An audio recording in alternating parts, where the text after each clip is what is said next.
All right, here we are at solving higher degree trig equations. Now we're gonna have to take some square roots and we're gonna need to do some plus or minusing for even roots. Sometimes we'll also have to treat it as a quadratic because it is. So in this function, we're gonna use that u substitution concept to say u equals sine of x.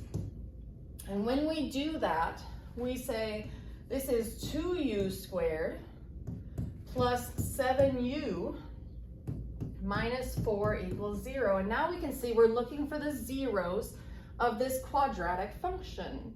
So one way to do that is factoring. I can have 2u squared, so one of these is a 2u, one of these is a u.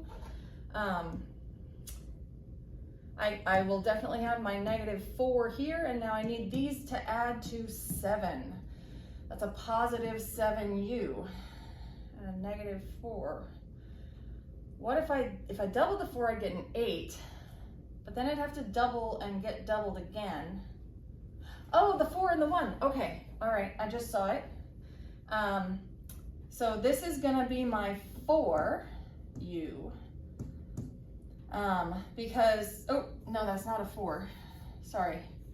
This is gonna be my 4 here to make an 8u. That's what I wanted. Now 4 times -1 gives me the -4 area that I want, and 2u times 4 is 8u, and now I get -1 times u is -u, 8u minus u is 7u, so I found it. So now I'm going to factor this to 2u minus 1 times u plus 4. And all of that equals 0. So I'm still looking for the values of u that equal 0, but ultimately don't forget, I'm looking for the values of x that will make that true. So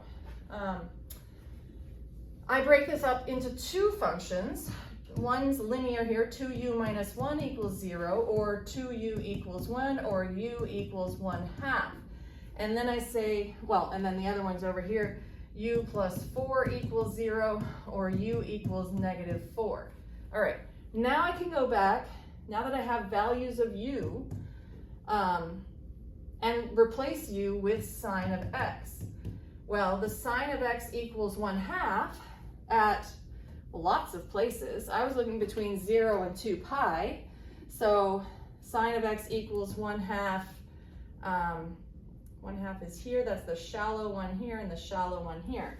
So when x equals pi over 6 and 5 pi over 6. But this one is sine of x equals -4. Now, feel free to try this with your calculator, hit them both with the sine inverse, and I would get x equals the sine inverse of -4, but hopefully you got that question on the test right, and you'll realize that this does not exist. There is no angle whose sine value is -4.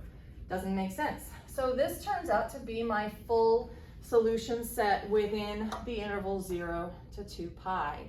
Now, how do I check that? How do I know that's true?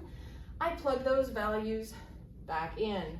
Now there's no plus or minus here because I never took a square root. I instead factored it out in a way that didn't require me to take a square root. I did still get 2 answers because the sine of x is 1/2, has 2 values, 2 angles that give me that on the interval I was interested in. So quadratic form, quite an interesting setup. You have to recognize it and then be able to factor. So